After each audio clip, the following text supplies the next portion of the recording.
Сәлем достар, бүгін сіздермен өте оңай әрі дәмді пирог дайындаймыз. Бұл рецепт күнделікті өнімдерден тез жасалады, сондықтан да міндетті түрде байқап көріңіздер.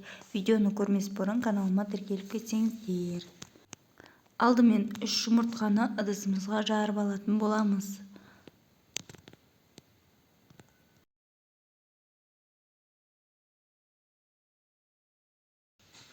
Сосын үстінен қантымызды қосып, біркелкі болғанша жақсылап араластырып алатын боламыз.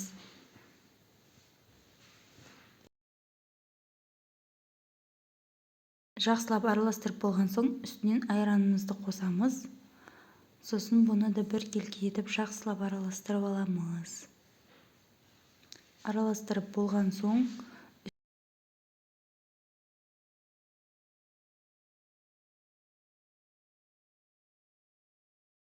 үстіне өсімдік майымызды қосып, жақсылап біркелкі етіп араластырамыз.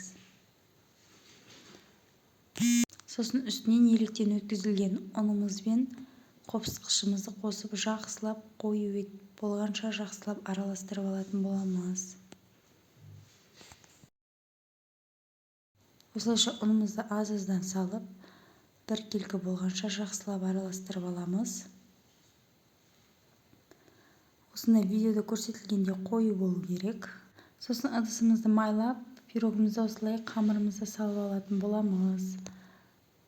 Барлығын жақсылап тегістеп, беттерін тегістеп, үстіне қалағандарыңызша безендірсеңіздер болады. Менде өзімде жаңғақ болған соң жаңғақпен безендірдім. Сіздер өз қалауларыңызша безендірсеңіздер болады.